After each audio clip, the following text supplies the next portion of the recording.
ਕਾਂਗਰਸੀ ਆਗੂ ਸੁਖਪਾਲ ਸਿੰਘ ਖਹਿਰਾ ਨੇ ਬੰਦੀ ਸਿੰਘਾਂ ਨੂੰ ਰਿਹਾ ਕਰਵਾਉਣ ਦੀ ਪ੍ਰਗਟਾਈ ਵਚਨਬੱਧਤਾ। ਹਾਈ ਕਮਿਸ਼ਨਰ ਸੰਜੇ ਵਰਮਾ ਦੀ ਸਿੱਖਾਂ ਨੂੰ ਚੇਤਾਵਨੀ। ਬਾਦਲ ਦਲ ਨੂੰ ਚੰਡੀਗੜ੍ਹ ਵਿੱਚ ਵੱਡਾ ਝਟਕਾ। ਸੰਗਰੂਰ ਵਿਖੇ ਨਾਮਜ਼ਦਗੀ ਪੱਤਰ ਭਰਨ ਤੋਂ ਪਹਿਲਾਂ ਹਲਕੇ ਦੇ ਲੋਕਾਂ ਨਾਲ ਰੂਬਰੂ ਹੁੰਦਿਆਂ ਕਾਂਗਰਸੀ ਆਗੂ ਸੁਖਪਾਲ ਸਿੰਘ ਖਹਿਰਾ ਨੇ ਪੰਜਾਬ ਦੇ ਅਹਿਮ ਮੁੱਦਿਆਂ ਨੂੰ ਸੁਲਝਾਉਣ ਲਈ ਵਚਨਬੱਧਤਾ ਪ੍ਰਗਟਾਈ ਹੈ। ਉਨ੍ਹਾਂ ਕਿਹਾ ਕਿ ਉਹ ਲੰਮੇ ਸਮੇਂ ਤੋਂ ਆਪਣੀਆਂ ਸਜ਼ਾਵਾਂ ਪੂਰੀਆਂ ਕਰ ਚੁੱਕੇ ਬੰਦੀ ਸਿੰਘਾਂ ਦੀ ਰਿਹਾਈ ਕਰਵਾਉਣ ਲਈ ਪੂਰੀ ਤਰ੍ਹਾਂ ਵਚਨਬੱਧ ਹਨ। ਉਨ੍ਹਾਂ ਆਮ ਆਦਮੀ ਪਾਰਟੀ ਵੱਲੋਂ ਰਿਹਾਈ ਦਾ ਵਿਰੋਧ ਅਤੇ ਆਪ ਕਨਵੀਨਰ ਕੇਜਰੀਵਾਲ ਵੱਲੋਂ ਬੰਦੀ ਸਿੰਘਾਂ ਦੀ ਰਿਹਾਈ ਵਿੱਚ ਅੜਿੱਕਾ ਪਾਉਣ ਦੀ ਸਖਤ ਨਿਖੇਧੀ ਵੀ ਕੀਤੀ। ਉਨ੍ਹਾਂ ਕਿਹਾ ਕਿ ਜੇਲ੍ਹਾਂ ਵਿੱਚ ਆਪਣੀਆਂ ਬਣਦੀਆਂ ਸਜ਼ਾਵਾਂ ਪੂਰੀਆਂ ਕਰ ਚੁੱਕੇ ਕੈਦੀਆਂ ਨੂੰ ਰਿਹਾ ਨਾ ਕਰਨਾ ਸੰਵਿਧਾਨ ਦੀ ਵੀ ਉਲੰਘਣਾ ਹੈ ਤੇ ਜੇਕਰ ਉਹ ਇਹ ਚੋਣਾਂ ਜਿੱਤਦੇ ਹਨ ਤਾਂ ਉਹ ਇਹ ਮੁੱਦਾ ਜ਼ਰੂਰ ਉਠਾਉਣਗੇ। ਬੰਦੀ ਸਿੰਘਾਂ ਦੀ ਲੈ ਚਲੀ ਸੀ ਥੋੜਾ ਬਹੁਤਾ ਸਾਡੇ ਕਾਂਗਰਸ ਵਿੱਚ ਡਿਫਰੈਂਸ ਹੋ ਸਕਦੀ, ਕੋਈ ਗੱਲ ਨਹੀਂ, ਸਾਡਾ ਪਰਿਵਾਰ ਹੈ। ਔਰ ਜਿਹੜੇ ਜ਼ਿਆਦਾ ਵਿਰੋਧ ਕਰਦੇ ਸੀ ਬਿੱਟੂ ਵਰਗੇ, ਉਹਦਾ ਪਹਿਲਾਂ ਬੀਜੇਪੀ ਦੀ ਬੋਲੀ ਬੋਲਦੇ ਸੀ। ਨਵਦੀਪ ਸਿੰਘ ਬਿੱਟੂ ਅੱਜ ਲੜ ਰਹੇ ਨੇ ਸਾਡੇ ਪ੍ਰਧਾਨ ਰਾਜਾ ਵੜਿੰਗ ਸਾਹਿਬ ਉਹਨਾਂ ਦੇ ਖਿਲਾਫ। ਉਹਦਾ ਜਦੋਂ ਪਾਰਲੀਮੈਂਟ ਵਿੱਚ ਉਹਨੇ ਗੱਲ ਕੀਤੀ ਚੱਕੀ ਪੰਜਾਬ ਦੀ ਜਦ ਵੀ, ਤੇ ਬੀਜੇਪੀ ਵਾਲੇ ਤਾਂ ਬੈਂਚ ਖੜਕਾਉਂਦੇ ਸੀ, ਉਹਦੀ ਤਾਰੀਫ ਕਰਦੇ ਸੀਗੇ। ਮੈਂ ਤਾਂ ਆਪਣੀ ਪਾਰਟੀ ਬਹੁਤ ਪਹਿਲਾਂ ਕਹਿੰਦਾ ਸੀ ਉਹਨੇ ਬੀਜੇਪੀ ਵਿੱਚ ਚਲ ਜਾਣਾ। ਬੰਦੀ ਸਿੰਘ क्यों नहीं रिहा किए जा रहे? मैं पूछना चाहता मोदी साहब, भगवंत मान तुसी प्रोफेसर दविंदरपाल सिंह भुल्लर की रिहाई क्यों रोकी हुई है? जब वो सजा पूरी कर चुके 25 30 साल 32 साल जेल कट चुके ने, उन्होंने रिहाई का मुद्दा मैं पार्लीमेंट लोक सभा के चकांगा, मैं चुकूंगा। और इतने बस नहीं कले बंदी सिंह नहीं, हिंदू भी कहती, मुसलमान कहती, ईसाई कहती, जैनी कहती, एससी ते दलित कहती, ਜਿਹੜੇ ਰੁਲ ਰਹੇ ਨੇ ਜੇਲ੍ਹਾਂ ਦੇ ਵਿੱਚ ਸਜ਼ਾਵਾਂ ਪੂਰੀਆਂ ਕਰ ਚੁੱਕੇ, ਉਹਨਾਂ ਦੀ ਗੱਲ ਚੱਕਣ ਨੂੰ ਮੈਂ ਵਚਨਬੱਧ ਹਾਂ। ਭਾਰਤ ਕੈਨੇਡਾ ਸਬੰਧਾਂ ਵਿੱਚ ਕੂਟਨੀਤਿਕ ਤਣਾਅ ਦੌਰਾਨ ਭਾਰਤ ਦੇ ਹਾਈ ਕਮਿਸ਼ਨਰ ਨੇ ਚੇਤਾਵਨੀ ਦਿੱਤੀ ਹੈ ਕਿ ਕੈਨੇਡਾ ਵਿੱਚ ਸਿੱਖ ਸਮੂਹ ਖਤਰੇ ਦੀ ਵੱਡੀ ਲੀਕ ਪਾਰ ਕਰ ਰਹੇ ਹਨ, ਜਿਸ ਨੂੰ ਭਾਰਤ ਆਪਣੀ ਕੌਮੀ ਸੁਰੱਖਿਆ ਅਤੇ ਖੇਤਰੀ ਅਖੰਡਤਾ ਦੇ ਮਾਮਲੇ ਵਜੋਂ ਦੇਖਦਾ ਹੈ। ਮੀਡੀਆ ਨਾਲ ਗੱਲਬਾਤ ਦੌਰਾਨ ਕੈਨੇਡਾ ਵਿੱਚ ਭਾਰਤੀ ਹਾਈ ਕਮਿਸ਼ਨਰ ਸੰਜੇ ਕੁਮਾਰ ਵਰਮਾ ਨੇ ਆਪਣੇ ਪਹਿਲੇ ਜਨਤਕ ਬਿਆਨ ਵਿੱਚ ਇਹ ਗੱਲ ਕਹੀ। ਵਰਮਾ ਇਸ ਮਾਮਲੇ ਨੂੰ ਘਰੇਲੂ ਅਪਰਾਧ ਨਾਲ ਜੋੜਦੇ ਨਜ਼ਰ ਆਏ। ਉਨ੍ਹਾਂ ਇਹ ਵੀ ਚੇਤਾਵਨੀ ਦਿੱਤੀ ਕਿ ਕੈਨੇਡਾ ਵਿੱਚ ਸਿੱਖ ਸਮੂਹ ਜੋ ਭਾਰਤ ਤੋਂ ਵੱਖ ਹੋਣ ਦਾ ਸੱਦਾ ਦਿੰਦੇ ਹਨ, ਖਤਰੇ ਦੀ ਵੱਡੀ ਲੀਕ ਪਾਰ ਕਰ ਰਹੇ ਹਨ, ਜਿਸ ਨੂੰ ਨਵੀਂ ਦਿੱਲੀ ਰਾਸ਼ਟਰੀ ਸੁਰੱਖਿਆ ਦਾ ਮਾਮਲਾ ਮੰਨਦੀ ਹੈ। ਉਨ੍ਹਾਂ ਕਿਹਾ ਕਿ ਭਾਰਤੀ ਆਪਣੇ ਦੇਸ਼ ਦੀ ਕਿਸਮਤ ਦਾ ਫੈਸਲਾ ਕਰਨਗੇ, ਵਿਦੇਸ਼ੀ ਨਹੀਂ। ਭਾਰਤ ਅਤੇ ਕੈਨੇਡਾ ਦੇ ਸਬੰਧ ਸਮੁੱਚੇ ਤੌਰ ਤੇ ਸਕਾਰਾਤਮਕ ਹਨ, ਭਾਵੇਂ ਕਿ ਉਨ੍ਹਾਂ ਵਿੱਚ ਤਣਾਅ ਹੈ। ਦੋਵੇਂ ਦੇਸ਼ ਇਸ ਮੁੱਦੇ ਨੂੰ ਸੁਲਝਾਉਣ ਦੀ ਕੋਸ਼ਿਸ਼ ਕਰ ਰਹੇ ਹਨ। ਚੰਡੀਗੜ੍ਹ ਤੋਂ ਸ਼੍ਰੋਮਣੀ ਅਕਾਲੀ ਦਲ ਦੇ ਉਮੀਦਵਾਰ ਹਰਦੀਪ ਸਿੰਘ ਬੁਟਰੇਲਾ ਆਮ ਆਦਮੀ ਪਾਰਟੀ ਵਿੱਚ ਸ਼ਾਮਿਲ ਹੋ ਗਏ ਹਨ। ਮੁੱਖ ਮੰਤਰੀ ਭਗਵੰਤ ਮਾਨ ਨੇ ਹਰਦੀਪ ਸਿੰਘ ਬੁਟਰੇਲਾ ਨੂੰ ਆਪ ਵਿੱਚ ਸ਼ਾਮਿਲ ਕਰਵਾਇਆ। ਹਰਦੀਪ ਬੁਟਰੇਲਾ ਆਪਣੇ ਸੈਂਕੜੇ ਸਾਥੀਆਂ ਸਮੇਤ ਆਪ ਵਿੱਚ ਸ਼ਾਮਿਲ ਹੋਏ। 3 ਵਾਰ ਕੌਂਸਲਰ ਤੇ ਸੀਨੀਅਰ ਡਿਪਟੀ ਮੇਅਰ ਰਹੇ ਹਰਦੀਪ ਸਿੰਘ ਬੁਟਰੇਲਾ ਨੇ ਬੀਤੇ ਦਿਨੀ ਅਕਾਲੀ ਦਲ ਤੋਂ ਅਸਤੀਫਾ ਦੇ ਦਿੱਤਾ ਸੀ ਤੇ ਅਕਾਲੀ ਦਲ ਤੇ ਗੰਭੀਰ ਦੋਸ਼ ਵੀ ਲਗਾਏ ਸਨ। ਬੁਟਰੇਲਾ ਨੇ ਦੋਸ਼ ਲਗਾਇਆ ਸੀ ਕਿ ਚੋਣਾਂ ਲੜਨ ਤੋਂ ਪਹਿਲਾਂ ਪਾਰਟੀ ਅੱਗੇ ਮੰਗ ਰੱਖੀ ਗਈ ਸੀ ਕਿ ਸ਼੍ਰੋਮਣੀ ਅਕਾਲੀ ਦਲ ਚੰਡੀਗੜ੍ਹ ਵਿੱਚ ਪਹਿਲੀ ਵਾਰ ਚੋਣ ਲੜ ਰਿਹਾ ਹੈ, ਇਸ ਲਈ ਚੰਡੀਗੜ੍ਹ ਵਿੱਚ ਚੋਣ ਲੜਨ ਲਈ ਸੀਨੀਅਰ ਆਗੂਆਂ ਦੀ ਲੋੜ ਪਵੇਗੀ। ਪਰ ਪਾਰਟੀ ਪ੍ਰਧਾਨ ਸੁਖਬੀਰ ਸਿੰਘ ਬਾਦਲ ਹਾਲੇ ਵੀ 13 ਸੀਟਾਂ ਤੇ ਚੋਣ ਪ੍ਰਚਾਰ ਕਰ ਰਹੇ ਹਨ। ਉਹ 14ਵੀਂ ਸੀਟ ਭੁੱਲ ਗਏ ਹਨ। ਹਰਦੀਪ ਸਿੰਘ ਚੰਡੀਗੜ੍ਹ ਅਕਾਲੀ ਦਲ ਦੇ ਪ੍ਰਧਾਨ ਅਤੇ ਨਗਰ ਨਿਗਮ ਵਿੱਚ ਪਾਰਟੀ ਦੇ ਇਕਲੌਤੇ ਕੌਂਸਲਰ ਸਨ। ਹਰਦੀਪ ਸਿੰਘ ਨੇ ਐਲਾਨ ਕੀਤਾ ਸੀ ਕਿ ਉਹਨਾਂ ਦੇ ਨਾਲ ਚੰਡੀਗੜ੍ਹ ਅਕਾਲੀ ਦਲ ਦੀਆਂ ਸਾਰੀਆਂ ਇਕਾਈਆਂ ਦੇ ਪ੍ਰਧਾਨਾਂ ਨੇ ਵੀ ਅਸਤੀਫੇ ਦੇ ਦਿੱਤੇ ਹਨ। ਉਹ ਪਾਰਟੀ ਦੀਆਂ ਨੀਤੀਆਂ ਤੋਂ ਨਾਰਾਜ਼ ਹੋਣ ਕਾਰਨ ਹੀ ਪਾਰਟੀ ਛੱਡ ਰਹੇ ਹਨ। ਪੰਜਾਬ ਵਿੱਚ ਚੋਣਾਂ ਕਾਰਨ ਮਾਹੌਲ ਪੂਰੀ ਤਰ੍ਹਾਂ ਗਰਮਾਇਆ ਹੋਇਆ ਹੈ। ਇਸ ਦੌਰਾਨ ਹਰ ਪਾਰਟੀ ਆਪਣੇ ਪ੍ਰਚਾਰ ਵਿੱਚ ਜੁਟੀ ਹੋਈ ਹੈ। ਸ਼੍ਰੋਮਣੀ ਅਕਾਲੀ ਦਲ ਅੰਮ੍ਰਿਤਸਰ ਨੂੰ ਵੀ ਵੱਡਾ ਹੁੰਗਾਰਾ ਮਿਲ ਰਿਹਾ ਹੈ। ਅਕਾਲੀ ਦਲ ਪ੍ਰਧਾਨ ਸਰਦਾਰ ਸਿਮਰਨਜੀਤ ਸਿੰਘ ਮਾਨ ਨੇ ਪ੍ਰਚਾਰ ਦੌਰਾਨ ਪਿਛਲੀਆਂ ਸਰਕਾਰਾਂ ਦੁਆਰਾ ਕੀਤੇ ਗਏ ਖੋਖਲੇ ਵਾਅਦਿਆਂ ਦੀ ਨਿਖੇਧੀ ਕੀਤੀ ਤੇ ਵਿਸ਼ਵਾਸ ਦਿਵਾਇਆ ਕਿ ਜਿੰਨਾ ਕੁਝ ਉਹ ਕਰ ਸਕਦੇ ਹਨ ਕੇਵਲ ਓਨੇ ਹੀ ਵਾਅਦੇ ਕਰਨਗੇ। ਉਨ੍ਹਾਂ ਕਿਹਾ ਕਿ ਅੱਜ ਪੰਜਾਬ ਦੇ ਰੋਜ਼ਗਾਰ ਪੱਖੋਂ ਹਾਲਾਤ ਬਹੁਤ ਮਾੜੇ ਹਨ। ਪੰਜਾਬੀ ਜੋ ਜ਼ਿਆਦਾਤਰ ਫੌਜ ਵਿੱਚ ਭਰਤੀ ਹੋਣ ਦੀ ਸੋਚਦੇ ਸਨ, ਉਹਨਾਂ ਦਾ ਰੋਜ਼ਗਾਰ ਵੀ ਸਰਕਾਰ ਵੱਲੋਂ ਫੌਜ ਦੀ ਨੌਕਰੀ ਕੇਵਲ 4 ਸਾਲ ਕਰਕੇ ਖੋਹ ਲਿਆ ਹੈ। ਕਿ ਅੱਜ ਕੱਲ੍ਹ ਪੰਜਾਬ ਤੇ ਇੰਡੀਆ ਦੇ ਵਿੱਚ ਕਿਹੋ ਜਿਹੀ ਸਿਆਸਤ ਹੋ ਰਹੀ ਹੈ, ਕਿਹੋ ਜਿਹਾ ਜ਼ੁਲਮ ਹੋ ਰਿਹਾ ਹੈ ਮਜ਼ਦੂਰਾਂ ਦੇ ਉੱਤੇ, ਕਿਸਾਨਾਂ ਦੇ ਉੱਤੇ, ਬੀਬੀਆਂ ਦੇ ਉੱਤੇ, ਤੇ ਇਸ ਨੂੰ ਆਪਾਂ ਨੇ ਜ਼ਰੂਰੀ ਤੌਰ ਦੇ ਉੱਤੇ ਠੀਕ ਕਰਨਾ ਪਊਗਾ। ਹੁਣ ਗੱਲ ਇਹ ਹੈ ਕਿ ਸਾਰੀਆਂ ਪਾਰਟੀਆਂ ਝੂਠੇ ਵਾਅਦੇ ਕਰ ਦਿੰਦੀਆਂ, ਜਿਵੇਂ ਰਫਤਾਰ ਸਿੰਘ ਨੇ ਦੱਸਿਆ। ਇੰਦਰਾ ਕਹਿੰਦੀ ਰੋਟੀ ਕੱਪੜਾ ਮਕਾਨ ਦੇਵਾਂਗੇ। ਇਹ ਕਾਂਗਰਸੀਆਂ ਨੂੰ ਪੁੱਛੋ ਕਿ ਕਿੱਥੇ ਹੈ ਗਰੀਬਾਂ ਦੇ ਲਈ ਇਹ ਜਿਹੜਾ ਇੰਦਰਾ ਗਾਂਧੀ ਨੇ ਤੋਹਫੇ ਦੇ ਕੇ ਗਈ ਹੈ। ਆ ਮੋਦੀ ਸਾਹਿਬ ਨੇ 10 ਸਾਲ ਪਹਿਲਾਂ ਸਾਨੂੰ ਕਹਿਤਾ ਕਿ ਘਰ ਘਰ ਅਸੀਂ ਨੌਕਰੀ ਦੇਵਾਂਗੇ। ਕਿਹੜੀ ਨੌਕਰੀ ਹੈ ਜਿਹੜੀ ਇਸ ਪਿੰਡ ਦੇ ਵਿੱਚ ਆਈ ਹੋਵੇ?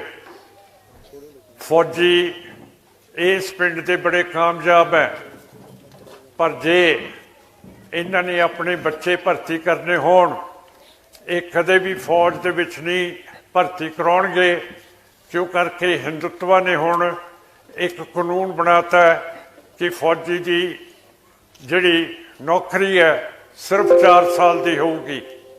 4 साल दे विच फौजी किवें पहाड़ का जंग, जंगल का जंग, रेतले इलाके का जंग, शहरों का जंग, टैक्नोलॉजी किवें सीख सकता है।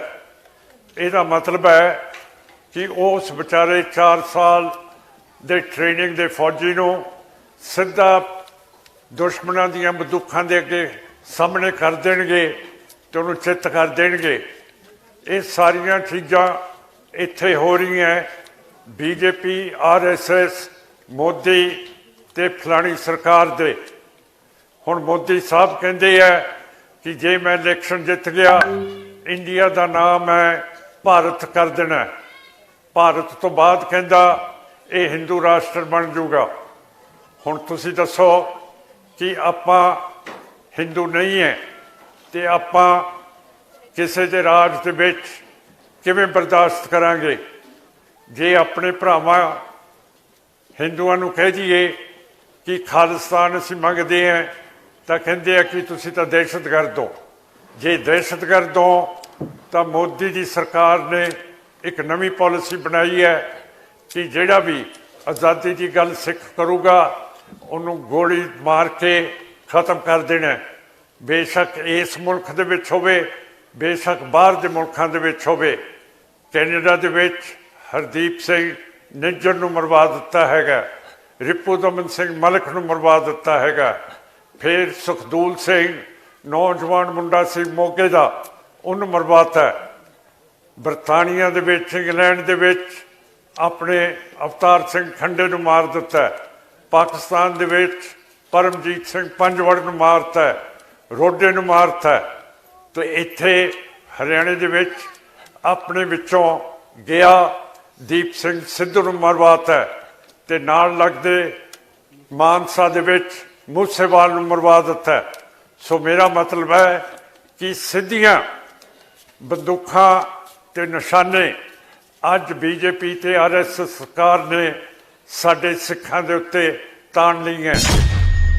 ਸੰਯੁਕਤ ਕਿਸਾਨ ਮੋਰਚੇ ਦੇ ਪ੍ਰਧਾਨ ਜਗਜੀਤ ਸਿੰਘ ਡੱਲੇਵਾਲ ਨੇ ਮੁੱਖ ਮੰਤਰੀ ਪੰਜਾਬ ਨੂੰ ਵੱਡੀ ਚੁਣੌਤੀ ਦਿੱਤੀ ਹੈ। ਆਪਣੇ ਸੋਸ਼ਲ ਮੀਡੀਆ ਪਲੇਟਫਾਰਮ ਤੇ ਵੀਡੀਓ ਸੰਦੇਸ਼ ਰਾਹੀਂ ਉਹਨਾਂ ਕਿਹਾ ਕਿ ਬਠਿੰਡੇ ਵਿਖੇ ਮੁੱਖ ਮੰਤਰੀ ਭਗਵੰਤ ਮਾਨ ਦੀ ਰੈਲੀ ਦੌਰਾਨ ਸਾਡੇ ਕਿਸਾਨ ਭਰਾ ਉਹਨਾਂ ਨੂੰ ਸਵਾਲ ਜਵਾਬ ਕਰਨ ਪਹੁੰਚੇ ਸਨ, ਪਰ ਮੁੱਖ ਮੰਤਰੀ ਵੱਲੋਂ ਉਹਨਾਂ ਦੇ ਸਵਾਲਾਂ ਦਾ ਜਵਾਬ ਦੇਣ ਦੀ ਬਜਾਏ ਉਹਨਾਂ ਨੂੰ ਜੇਲ੍ਹਾਂ ਵਿੱਚ ਬੰਦ ਕਰ ਦਿੱਤਾ ਗਿਆ। ਉਹਨਾਂ ਕਿਹਾ ਕਿ ਸਵਾਲ ਕਰਨਾ ਸਾਡਾ ਜਮਹੂਰੀ ਹੱਕ ਹੈ ਤੇ ਮੁੱਖ ਮੰਤਰੀ ਵੀ ਸਾਨੂੰ ਇਹ ਕਰਨ ਤੋਂ ਰੋਕ ਨਹੀਂ ਸਕਦੇ। ਉਹਨਾਂ ਕਿਹਾ ਕਿ ਪੰਜਾਬ ਦੇ ਜੋ ਹਾਲਾਤ ਹਨ, ਆਮ ਆਦਮੀ ਪਾਰਟੀ ਅਤੇ ਮੁੱਖ ਮੰਤਰੀ ਪੰਜਾਬ ਨੇ ਪੈਦਾ ਕੀਤੇ ਹਨ, ਇਸ ਦਾ ਅੰਜਾਮ ਬੁਰਾ ਹੋਵੇਗਾ। ਉਹਨਾਂ ਕਿਹਾ ਕਿ ਉਹਨਾਂ ਦੀਆਂ ਇਹਨਾਂ ਕਾਰਵਾਈਆਂ ਤੋਂ ਕਿਸਾਨ ਡਰਨ ਵਾਲੇ ਨਹੀਂ ਤੇ ਅੱਗੇ ਵੀ ਇਸੇ ਤਰ੍ਹਾਂ ਵੱਖੋ-ਵੱਖ ਪਾਰਟੀ ਦੇ ਲੀਡਰਾਂ ਨੂੰ ਤੇ ਮੁੱਖ ਮੰਤਰੀ ਨੂੰ ਵੀ ਸਵਾਲ ਜਵਾਬ ਕਰਨ ਲਈ ਤਿਆਰ ਰਹਿਣਗੇ।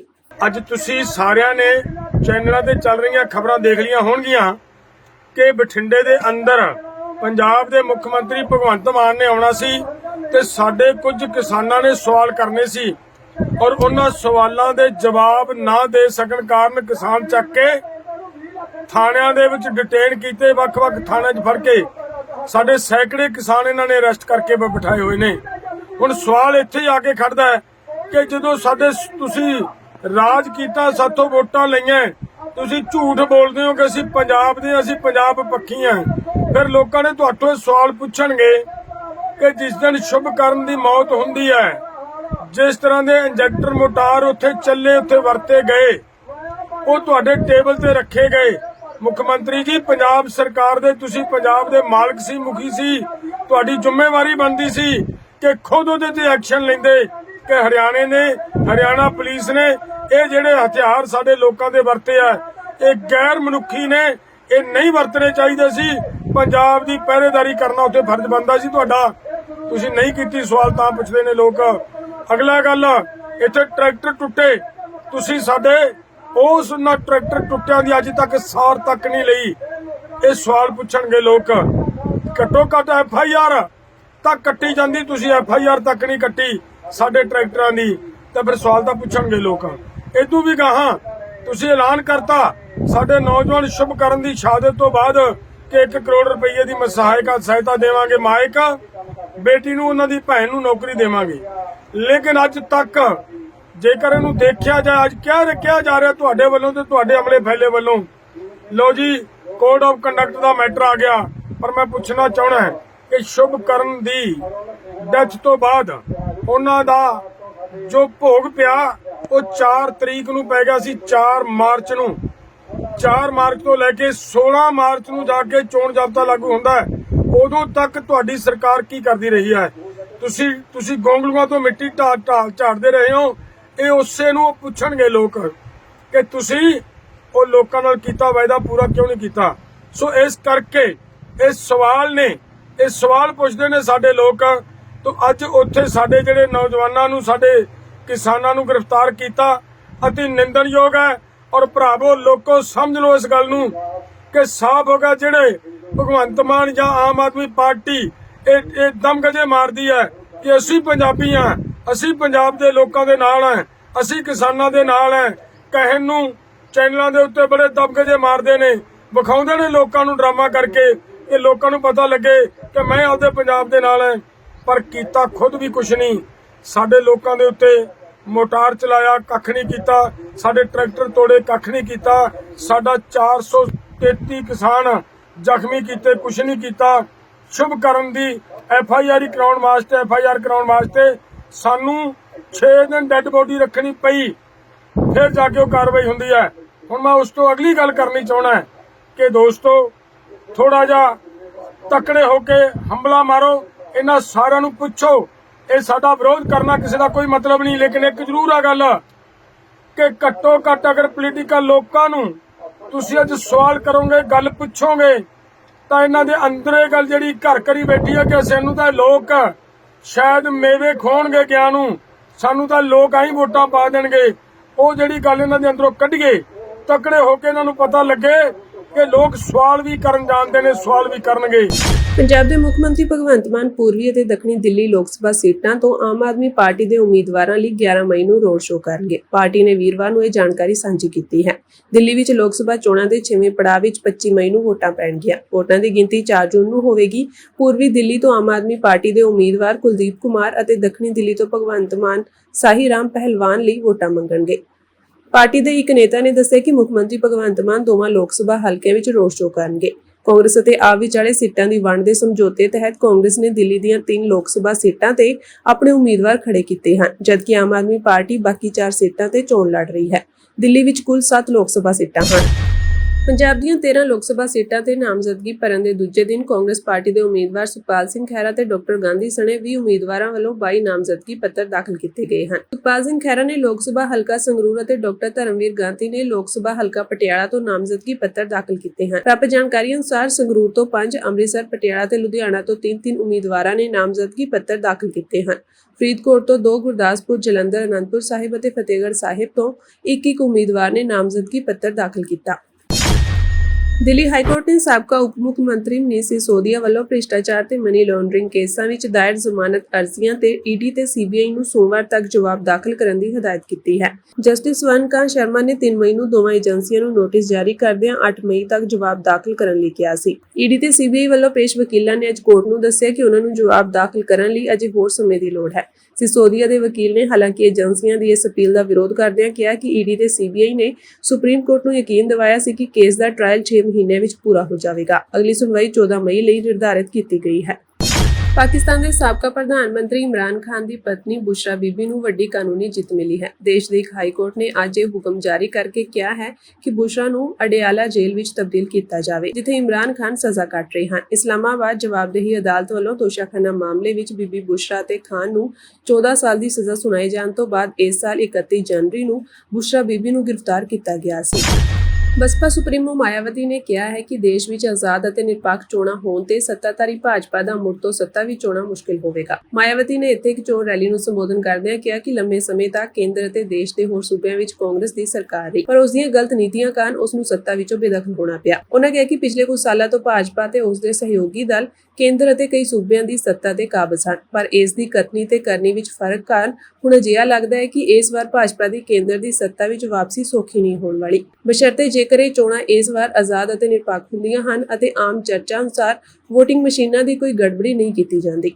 ਉਧਰ ਬਸਪਾ ਪ੍ਰਧਾਨ ਮਾਇਆਵਤੀ ਵੱਲੋਂ ਆਪਣੇ ਭਤੀਜੇ ਆਕਾਸ਼ ਆਨੰਦ ਨੂੰ ਪਾਰਟੀ ਦੇ ਰਾਸ਼ਟਰੀ ਕੋਆਰਡੀਨੇਟਰ ਅਤੇ ਉੱਤਰਾਧਿਕਾਰੀ ਵਜੋਂ ਜ਼ਿੰਮੇਵਾਰੀਆਂ ਤੋਂ ਵੱਖ ਕਰਨ ਦੇ ਫੈਸਲੇ ਨੇ ਸਮਾਜਵਾਦੀ ਪਾਰਟੀ ਨਾਲ ਸ਼ਬਦੀ ਜੰਗ ਛੇੜ ਦਿੱਤੀ ਹੈ। ਸਮਾਜਵਾਦੀ ਪਾਰਟੀ ਨੇ ਮਾਇਆਵਤੀ ਦੇ ਇਸ ਫੈਸਲੇ ਤੇ ਤੰਜ ਕੱਸਦਿਆਂ ਕਿਹਾ ਕਿ ਬਸਪਾ ਇੱਕ ਵੀ ਸੀਟ ਨਹੀਂ ਜਿੱਤ ਰਹੀ, ਕਿਉਂਕਿ ਇਸ ਦੇ ਰਵਾਇਤੀ ਵੋਟਰ ਵੀ ਸੰਵਿਧਾਨ ਅਤੇ ਰਾਖਵੀਕਰਨ ਨੂੰ ਬਚਾਉਣ ਲਈ ਇੰਡੀਆ ਗਠਜੋੜ ਨੂੰ ਵੋਟ ਦੇ ਰਹੇ ਹਨ। ਅਖਿਲੇਸ਼ ਦੇ ਬਿਆਨ ਤੇ ਮੋੜਵਾਂ ਜਵਾਬ ਦਿੰਦਿਆਂ ਐਕਸ ਤੇ ਮਾਇਆਵਤੀ ਨੇ ਕਿਹਾ ਕਿ ਬਿਹਤਰ ਹੋਵੇਗਾ ਜੇਕਰ ਅੱਧ ਦਲਿਤ ਵਿਰੋਧੀ ਸਮਾਜਵਾਦੀ ਪਾਰਟੀ ਟਿੱਪਣੀ ਨਾ ਕਰੇ ਅਤੇ ਬਸਪਾ ਸੰਗਠਨ ਵਿੱਚ ਕੀ ਚੱਲ ਰਿਹਾ ਹੈ ਇਸ ਬਾਰੇ ਚਿੰਤਾ ਨਾ ਕਰੇ।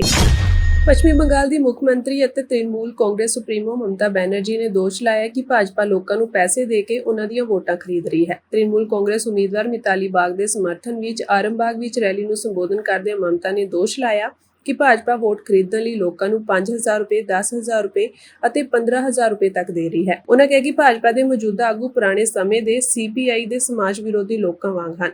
ਜੇਕਰ ਤੁਸੀਂ ਅਤਵਾਦ ਦਾ ਰਾਜ ਕਾਇਮ ਨਹੀਂ ਰੱਖਣਾ ਚਾਹੁੰਦੇ ਤਾਂ ਭਾਜਪਾ ਨੂੰ ਵੋਟ ਦੇਣ ਤੋਂ ਬਚੋ। ਮਮਤਾ ਨੇ ਕਿਹਾ ਕਿ ਇਹ ਚੋਣਾਂ ਦਿੱਲੀ ਵਿੱਚ ਸੱਤਾ ਸਮੀਕਰਨ ਬਦਲਣ ਲਈ ਹਨ।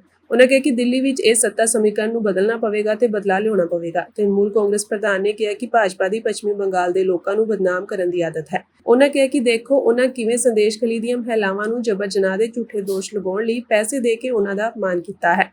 ਮਮਤਾ ਨੇ ਭਾਜਪਾ ਤੇ ਨਿਸ਼ਾਨਾ ਸਾਧਦਿਆਂ ਦੋਸ਼ ਲਗਾਇਆ ਕਿ ਪ੍ਰਧਾਨ ਮੰਤਰੀ ਨਰਿੰਦਰ ਮੋਦੀ ਸਵੇਰ ਤੋਂ ਸ਼ਾਮ ਤੱਕ ਝੂਠ ਬੋਲਦੇ ਰਹਿੰਦੇ ਹਨ। ਉਹਨਾਂ ਕਿਹਾ ਕਿ ਭਾਜਪਾ CAA ਅਤੇ NRC ਦੀ ਵਰਤੋਂ ਕਰਕੇ ਲੋਕਾਂ ਨੂੰ ਬਾਹਰ ਕੱਢ ਦੇਵੇਗੀ। ਜੇਕਰ ਮੋਦੀ ਮੁੜ ਸੱਤਾ ਵਿੱਚ ਆਉਂਦੇ ਹਨ ਤਾਂ ਘੱਟ ਗਿਣਤੀਆਂ ਆਦੀਵਾਸੀਆਂ ਅਤੇ ਹੋਰ ਪਛੜੇ ਵਰਗਾਂ ਦੇ ਅੱਗੇ ਹੋਂਦ ਦਾ ਸੰਕਟ ਪੈਦਾ ਹੋ ਜਾਵੇਗਾ। ਸ਼੍ਰੋਮਣੀ ਅਕਾਲੀ ਦਲ ਬਾਦਲ ਦੇ ਪ੍ਰਧਾਨ ਸੁਖਬੀਰ ਬਾਦਲ ਨੇ ਆਪਣੀ ਪੰਜਾਬ ਬਚਾਓ ਯਾਤਰਾ ਸ਼ੁਰੂ ਕੀਤੀ ਹੋਈ ਹੈ। ਇਸ ਦੌਰਾਨ ਉਹਨਾਂ ਪੰਜਾਬੀਆਂ ਨੂੰ ਸੰਬੋਧਨ ਕਰਦਿਆਂ ਕਿਹਾ ਕਿ ਅਕਾਲੀ ਦਲ ਨੂੰ ਉਹਨਾਂ ਦੇ ਸਾਥ ਦੀ ਲੋੜ ਹੈ। ਉਹਨਾਂ ਨੌਜਵਾਨਾਂ ਨੂੰ ਯਾਦ ਕਰਵਾਇਆ ਕਿ 1 ਜੂਨ ਨੂੰ ਸ਼੍ਰੀ ਅਕਾਲ ਤਖਤ ਸਾਹਿਬ ਤੇ ਕਾਂਗਰਸ ਵੱਲੋਂ ਹਮਲਾ ਕਰਵਾਇਆ ਗਿਆ ਸੀ। ਅੱਜ ਦੇ ਸਮੇਂ ਸਿੱਖਾਂ ਦੀਆਂ ਧਾਰਮਿਕ ਭਾਵਨਾਵਾਂ ਨੂੰ ਕੁਚਲਦਿਆਂ ਸ਼੍ਰੀ ਹਜ਼ੂਰ ਸਾਹਿਬ, ਸ਼੍ਰੀ ਪਟਨਾ ਸਾਹਿਬ ਅਤੇ ਦਿੱਲੀ ਤੇ ਹਰਿਆਣਾ ਦੀਆਂ ਗੁਰਦੁਆਰਾ ਪ੍ਰਬੰਧਕ ਕਮੇਟੀਆਂ ਤੇ RSS ਨੇ ਕਬਜ਼ਾ ਕਰ ਲਿਆ ਹੈ। ਉਹਨਾਂ ਕਿਹਾ ਕਿ ਅਜੇ ਵੀ ਸਮਾਂ ਹੈ, ਆਪਣੇ ਨੂੰ ਪਹਿਚਾਣੋ ਅਤੇ ਸਾਥ ਦਿਓ। ਕਿਸੇ ਨੂੰ ਪਤਾ ਹੈ 1 ਜੂਨ 40 ਸਾਲ ਪਹਿਲੇ ਕੀ ਹੋਇਆ ਸੀ? ਨੌਜਵਾਨਾਂ ਪਤਾ ਹੈ? ਇੱਕ ਮਿੰਟ, ਨੌਜਵਾਨ ਦੱਸਣ 1 ਜੂਨ 40 ਸਾਲ ਪਹਿਲੇ ਕੀ ਹੋਇਆ ਸੀ। ਦੇਖੋ ਕੀ ਪਤਾ, ਦੇਖ ਆਈ ਤਾਂ ਆਪਣੀ ਕਮੀ ਹੈ, ਆਪਣੀ ਕੌਮ ਦੀ ਹੋਗੀ। 40 ਸਾਲ ਪਹਿਲੇ 1 ਜੂਨ ਨੂੰ ਕਾਂਗਰਸ ਨੇ ਦਰਬਾਰ ਸਾਹਿਬ ਤੇ ਟੈਂਕਾਂ ਤੋਪਾਂ ਨਾਲ ਹਮਲਾ ਕੀਤਾ ਸੀ। ਆਹ 1 ਜੂਨ ਜਦੋਂ ਵੋਟਾਂ ਪੈਣੀਆਂ, ਯਾਦ ਕਰਨਾ, ਵੋਟਾਂ ਪਾਉਣ ਤੋਂ ਪਹਿਲੇ ਯਾਦ ਕਰ ਲਿਓ ਕਿ ਤੁਹਾਡੇ ਦਰਬਾਰ ਸਾਹਿਬ ਆਪਣੇ ਗੁਰੂ ਘਰ ਤੇ ਜਿੱਥੋਂ ਸਾਰਾ ਕੁਝ ਆਪਣੀ ਕੌਮ ਨੂੰ ਮਿਲਦਾ ਹੈ, ਉੱਥੇ ਟੈਂਕਾਂ ਤੋਪਾਂ ਨਾਲ ਬੰਦੂਕਾਂ ਨਾਲ ਹਮਲਾ ਕੀਤਾ ਸੀ 40 ਜੂਨ। ਤੇ ਜੇ ਫਿਰ ਵੀ ਵੋਟ ਪਾਵਾਂਗੇ ਫਿਰ ਆਪਣਾ ਖੂਨ ਨਹੀਂ ਹੈ, ਪਤਾ ਨਹੀਂ ਕੀ ਚੀਜ਼, ਪਾਣੀ ਹੋ ਗਿਆ। ਤੇ ਆ ਜਿਹੜੇ ਅੱਜ ਝਾੜੂ ਵਾਲੇ ਆਪਾਂ ਨੂੰ ਕਹਿੰਦੇ ਸੀ ਝੂਠੇ, ਸਾਰਾ ਪ੍ਰਚਾਰ ਏਜੰਸੀਆਂ ਨੇ ਕੀਤਾ। ਆ ਦਾਦੂਵਾਲ ਵਰਗੇ, ਮੰਡ ਵਰਗੇ ਆਪਣੇ ਆਪ ਨੂੰ ਚੋਲੇ ਪਾ ਲੈਂਦੇ ਐ, ਸੋਚਦੇ ਆ ਕਿ ਲੋਕੀ ਸਮਝਣਗੇ ਸਭ ਤੋਂ ਵੱਡੇ ਕੌਮ ਦੇ ਗਦਾਰ ਕਿੱਥੇ ਬੈਠੇ ਆ? BJP 'ਚ ਹੈ। BJP ਜਿਹਨੇ ਅੱਜ ਅਸੀਂ ਤਾਂ ਲੱਤ ਮਾਰੀ, ਸਰਕਾਰ ਨੂੰ ਵੀ ਲੱਤ ਮਾਰੀ ਤੇ ਪਾਰਟੀ ਨੂੰ ਵੀ ਲੱਤ ਮਾਰੀ ਜਦੋਂ ਕਿਸਾਨੀ ਦੇ ਖਿਲਾਫ ਗਏ। ਹੁਣ ਉਹਨੇ ਕੀਤਾ, ਦੇਖਿਆ ਇਹਨਾਂ ਨੇ, ਅਕਾਲੀ ਦਲ ਨੇ ਸਾਡੇ ਨਾਲ ਕੀਤਾ, ਉਹਦੇ ਬਾਅਦ ਕੀ ਕੀਤਾ? ਤੁਸੀਂ ਪਾਰਟੀ ਨੂੰ ਕਮਜ਼ੋਰ ਕਰਤਾ। ਅੱਜ ਤਖਤ ਹਜ਼ੂਰ ਸਾਹਿਬ ਦੇ ਉੱਤੇ RSS ਨੇ ਕਬਜ਼ਾ ਕਰ ਲਿਆ, ਤਖਤ ਪਟਨਾ ਸਾਹਿਬ ਤੇ RSS ਨੇ ਕਬਜ਼ਾ ਕਰ ਲਿਆ, ਦਿੱਲੀ ਗੁਰਦੁਆਰਾ ਪ੍ਰਬੰਧਕ ਕਮੇਟੀ ਤੇ RSS ਨੇ ਕਬਜ਼ਾ ਕਰ ਲਿਆ, ਤੇ ਸ਼੍ਰੋਮਣੀ ਗੁਰਦੁਆਰਾ ਪ੍ਰਬੰਧਕ ਕਮੇਟੀ ਤੋੜਦੀ ਥੋੜੀ ਤੇ ਹਰਿਆਣੇ ਇਲਾਕ ਬਣਾ ਕੇ ਉੱਥੇ RSS ਕਬਜ਼ ਹੋ ਗਏ। ਹੁਣ ਅਗਲੀ ਵਾਰੀ ਥੋੜੀ ਇੱਥੇ ਐਕਟਿਵ ਵੀ SGPC ਇਲੈਕਸ਼ਨ 'ਚ ਪੂਰਾ ਜ਼ੋਰ ਲਾਦਾ ਸੀ, ਪਰ ਆਪਣੇ ਮੈਂਬਰ ਦਲੇਰ ਰਹੇ, ਨਹੀਂ ਤੇ ਇੱਥੇ ਵੀ ਹੋ ਜਾਣਾ ਸੀ। ਉਹਨਾਂ ਨੇ ਫਿਰ RSS ਨੇ ਦੱਸਣਾ ਸੀ ਤੁਹਾਨੂੰ ਅਰਦਾਸ ਕਿਵੇਂ ਕਰਨੀ ਹੈ। ਜੇ ਹਲੇ ਵੀ ਨਹੀਂ ਜਾਗੋਗੇ ਤੇ ਜਦੋਂ ਪਾਣੀ ਉੱਤੋਂ ਹੀ ਟੱਪ ਗਿਆ ਫਿਰ ਜਾਗੋਗੇ। ਹਲੇ ਵੀ ਨਹੀਂ ਪਛਾਣ ਕਰੋਗੇ ਆਪਣੇ ਕਿਹੜੇ ਆ ਤੇ ਦੂਜੇ ਕਿਹੜੇ ਆ। ਆਹ ਅਕਾਲੀ ਦਲ ਕਿਸੇ ਦੀ ਜਾਇਦਾਦ ਨਹੀਂ, ਇੱਕ ਸੋਚ ਹੈ। 103 ਸਾਲ ਪਹਿਲੇ ਤੁਹਾਨੂੰ ਪਤਾ ਹੋਣਾ ਚਾਹੀਦਾ ਨੌਜਵਾਨਾਂ ਨੂੰ ਕਿਵੇਂ ਅਕਾਲੀ ਦਲ ਬਣਿਆ। ਪਹਿਲੇ ਜਿੰਨੇ ਗੁਰਦੁਆਰੇ ਆਪਣੇ ਸੀਗੇ ਉਦੋਂ 103 ਸਾਲ ਪਹਿਲੇ, ਉਦੋਂ ਗੁਰੂ ਘਰਾਂ ਉੱਤੇ ਮਹੰਤ ਕਾਬਜ ਸੀ, ਉੱਥੇ ਬੇਅਦਬੀਆਂ ਕਰਦੇ ਸੀ, ਉੱਥੇ ਸ਼ਰਾਬਾਂ ਗੁਰੂ ਘਰਾਂ 'ਚ ਪੀਂਦੇ ਸੀ, ਇਹ ਜਿਹੇ ਗਲਤ ਕੰਮ ਕਰਦੇ ਸੀ ਮਹੰਤ। ਆਪਣੇ ਉਦੋਂ ਦੀ ਸਿੱਖ ਲੀਡਰਸ਼ਿਪ ਇਕੱਠੀ ਹੋਈ ਤੇ ਉਹਨਾਂ ਨੂੰ ਭਜਾ ਕੇ ਫਿਰ ਉਹਨਾਂ ਨੇ ਦੇਖਿਆ ਕਿ ਇਹਦੀ ਮੈਨੇਜਮੈਂਟ ਵਾਸਤੇ ਆਪਾਂ ਸਿੱਖ ਐਸਜੀਪੀਸੀ ਬਣਾਈਏ, ਸ਼੍ਰੋਮਣੀ ਗੁਰਦੁਆਰਾ ਪ੍ਰਬੰਧਕ ਕਮੇਟੀ ਬਣਾਇਆ। 103 ਸਾਲ ਪਹਿਲੇ ਉਹਨਾਂ ਨੇ ਬਣਾਈ। ਜਦੋਂ ਕਮੇਟੀ ਬਣਾ ਲਈ ਤੇ ਫਿਰ ਉਹਨਾਂ ਨੇ ਸੋਚਿਆ ਕਿ ਆਪਾਂ ਨੂੰ ਇੱਕ ਸਿਆਸੀ ਤਾਕਤ ਵੀ ਚਾਹੀਦੀ ਹੈ ਜਿਹੜੇ ਕੋ ਅੱਗੇ ਤੋਂ ਪੰਗਾ ਪਏ ਤਾਂ ਲੜ ਸਕੇ। 1 ਮਹੀਨੇ ਬਾਅਦ ਹੀ ਉਹਨਾਂ ਨੇ ਅਕਾਲੀ ਦਲ ਖੜਾ ਕੀਤਾ, ਕੌਮ ਨੇ ਅਕਾਲੀ ਦਲ ਖੜਾ ਕੀਤਾ। 103 ਸਾਲ ਹੋ ਗਏ ਅਕਾਲੀ ਦਲ ਕਿਸਾਨੀ ਦੀ ਲੜਾਈ, ਕੌਮ ਦੀ ਲੜਾਈ, ਗਰੀਬ ਦੀ ਲੜਾਈ, ਪੰਜਾਬੀਆਂ ਦੀ ਲੜਾਈ ਲੜਦਾ ਹੈ। ਆ ਕਿਹੜੇ ਲੜਦੇ ਯਾਰ? ਆ ਕਾਂਗਰਸੀ ਨੂੰ ਪੁੱਛ ਲਓ, ਜੇ 5 ਮਿੰਟ ਵੀ ਜੇਲ੍ਹ ਚ ਜਾਣਾ ਪਿਆ ਤਾਂ ਚੀਕਾਂ ਨਿਕਲ ਜਾਂਦੀਆਂ। ਆ ਕੇਜਰੀਵਾਲ ਦੀ ਝਾੜੂ ਵਾਲੇ ਦੀ ਚੀਕਾਂ ਨਿਕਲੀਆਂ ਪਈਆਂ।